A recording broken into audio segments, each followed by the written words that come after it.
How's it going, everyone? And today we're going to be doing a double feature review. First up, Shazam. Now, when it comes to the DC cinematic universe, as people still like to call it, even though it's not entirely interconnected, it doesn't really matter. In previous years, or in the previous few movies, they've actually managed to scrounge up some remaining goodwill with fans. Aquaman in December was a big hit, scoring over $1 billion and a pretty sizable, review score. And now we have Shazam. This follows Billy Batson, who is a foster kid. He's been trying to find his mother for the longest time, and he goes from foster home to foster home, just essentially running away, just trying to do his search and whatnot. And what happens next is that he visits a wizard who gives him the powers of Shazam. A huge amount of powers. It's kind of like Superman's, but not exactly. And from there, we get kind of an homage to 80s childhood adventure films filled with heart and meaning, and possibly one of the more light-hearted, kind of lightweight type of superhero films this year. And quite possibly, it's one of my favorite superhero movies of 2019. Now, why do I say this? Well, Shazam in the comics hasn't really been necessarily something I would automatically go towards. I mean, Shazam in the comics that I've read, at least, they're kind of okay. They're serving as moral lessons, and they kind of, serve as that in the movie. Now, the movie itself kind of modernizes certain things, certain characters. Like Billy Batson in the comics is kind of like this, like just this Boy Scout. It's like, oh yeah, I'm just a good old boy. We're gonna do this all right. No. In fact, they actually kind of modernize it to the point where Billy Batson is a completely new character, to the point where he's kind of flawed. And I like that. I like when heroes are flawed who have to overcome obstacles. And that's something that I can really appreciate about Shazam, is that Billy Batson is not perfect when he's first thought of. In fact, the reason why he's chosen in the movie, spoilers, is because, the wizard had no one else. The 7 deadly sins have already taken on their own champion, so he had to pick Billy Batson. He was the last one that they could do. And, and Billy Batson kind of learns to be less selfish, learn that family isn't necessarily who you've always been searching for, but who you already have in the first place. And that's something that I can totally appreciate. And the film also has a different focus. It has a foster family, which is kind of a different sort of thing in superhero movies. And I like the fact that it kind of takes inspiration from the more recent Shazam takes, where the Shazam family is kind of introduced in this film. Not going to spoil how they do it or why they do it or anything like that.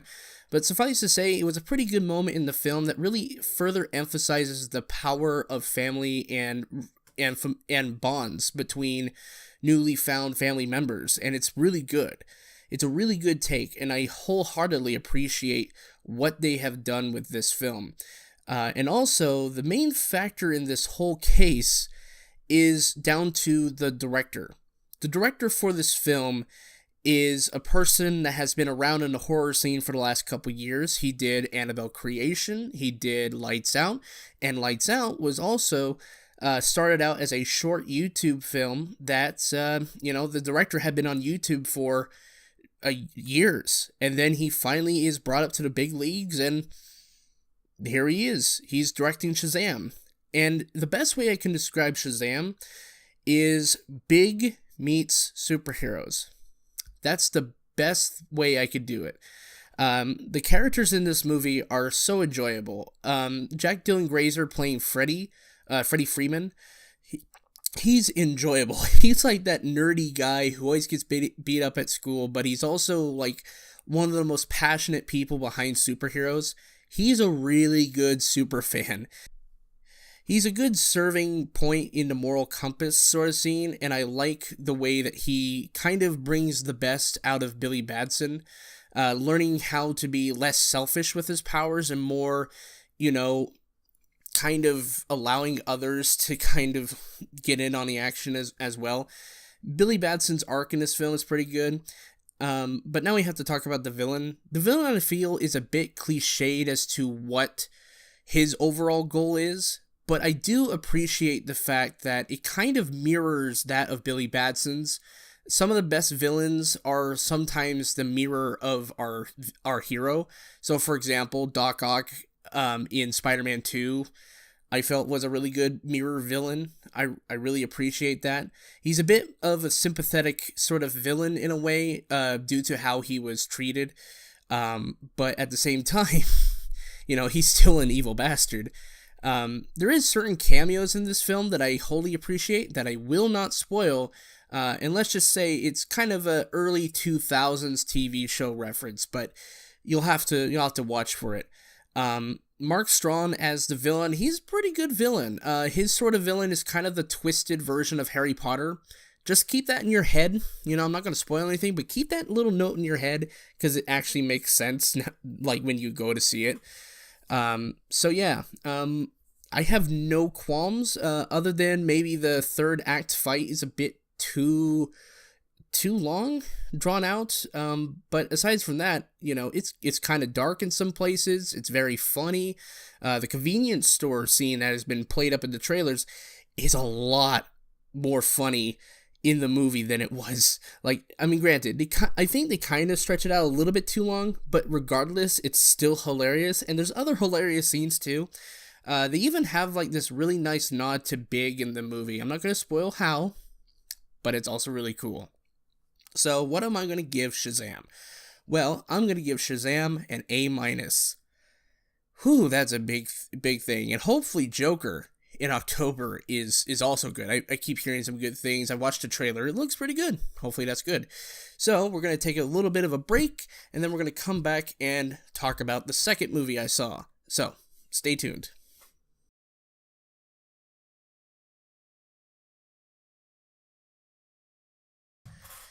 And we're back. So, the second movie, obviously, if you can tell by the background, is Pet Sematary. Pet Sematary 2019. When it comes to Stephen King adaptations, we've been getting a huge surge of those in the past couple years. We've had It 2017, we had 1922 on Netflix, Gerald's Game on Netflix, and now we have Pet Sematary 2019, a film that some people have said is kind of a worthless remake. Before going in, and especially since the trailers really did spoil one of the bigger changes from the original story. But let's get into the plot synopsis. The synopsis for this movie is that we have the Creed family moving in from Boston to Ludlow, Maine. They are a simple family moving away from the big city into the countryside in the backwoods of Maine, and their house, apparently in the backyard, has a small little pet cemetery. But beyond that pet cemetery is an ancient burial ground known for its legends. Its legend of the Wendigo and bringing things back to life. And it's through the events of this movie that a lot of weird stuff starts to happen that may change the fate of this family forever. Now, one of the things going into this film is I didn't really have high hopes for this film. I wasn't one of those people that was overly hyped of oh, this is going to be the scariest movie ever. And then I hear things from South by Southwest. It's oh my god, this thing is the best thing ever. I'm not entirely sure, because this film, while it has a lot of great qualities, and it does have great qualities, there is certain things that I find a little bit contentious. So let's discuss the things I like.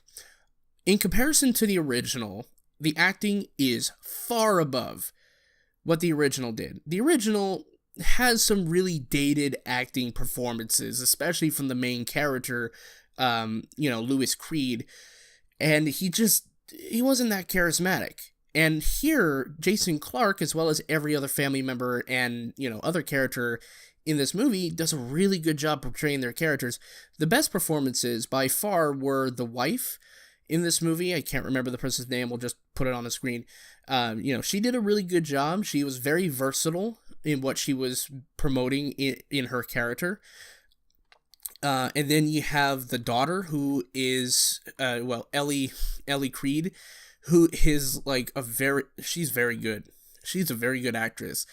To see her go from such a lively person, full of life and everything, to this twisted, decrepit version of herself that's very violent and vulgar, I really enjoy that transformation. It's not quite on the level of, like, say, Regan from The Exorcist, but it kind of gets close to that. And surprisingly enough, the cat. Yeah, seriously, the cat. Church the cat in this film is played by 4 different cats, but they're all playing the cat very well, even though the cats have they're not humans. They trained it very well. They trained the cat very well to act menacingly when it gets brought back to life. And even when it was alive, it was a very adorable cat. And then when they got him back, the cat really acted so viciously, like an asshole, and I like it. A very good asshole cat. And this year has been very weird for films when it comes to cats. Like, first we had Goose the cat getting high praise in Captain Marvel, even though some of that was CG. And then Pet Sematary, using an actual cat and not really anything else, managed to pull a really cool cat character out of it. And now in December, we're apparently getting a Cats musical. So what? I don't know. But some other things I really do enjoy about this film is that cinematography-wise, this is way above what Mary Lambert could do back in 1989. Even though the original film had fog and atmosphere too, they really like this film is very atmospheric. Tons of great sound effects, tons of good sound design, and really good sense of cinematography and coloring. It's really, really, really atmospheric. And it gets me in the mood for this little campfire story. And Judd, played by John Lithgow in this film, is also pretty good. He's one of my favorite performances in this film. And that's about it. So basically, the first half of this film is very exposition heavy, for me at least. I think most people can understand the concepts, but it kind of, there is an issue with the pacing where the first half of this movie is very much kind of a slow burn, and I'm okay with a slow burn. But then as soon as that midpoint happens where Ellie, it's in the trailer, where Ellie is run over by a truck, even though it's quite different in the movie, everything past that point, it becomes very rushed, as if there's a couple scenes that were missing to really add to that slower pace. Because you can mock the original all you want, but the thing is that the original had a good sense of pacing. There wasn't a point where it was, rushing too far. It was evenly paced. And this one, I feel there might have been maybe a couple scenes missing that could have added to that second half of the movie that could make it a little bit of the same pace as the first part. I mean, there's just so much in the first part of this movie that's it's a lot of homework. But then once they really get to that midpoint and afterwards, they were free to do whatever the fuck they wanted. And that's where some of the fun stuff starts to come in. Like, everything with Ellie in that second half is really good. And even up until the climax is pretty good in terms of what it's going for. But it's those final 5 minutes that I have a pretty tough issue with. And here's where I have to discuss spoilers. So if you don't want to be spoiled, skip ahead sometime. I don't know. So basically what happens is that there's this confrontation in the Pet Sematary, the little Pet Sematary, between, Lewis and his daughter, right? They had kind of a confrontation in the house, and then they moved out to the Pet Sematary after, oh, my lights went out. After Jason Clarke gets knocked out, he goes out to the Pet Sematary to confront Ellie, and the biggest shock that actually shocked me, and surprised me even, is, Ellie wins. Yeah.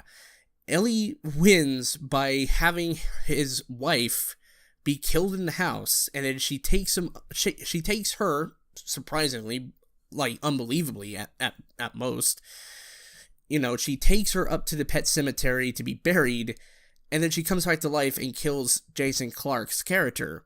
And this leaves pretty much 3 family members and a cat still zombified, where Gage is still in the car after Jason Clarke just put him in there.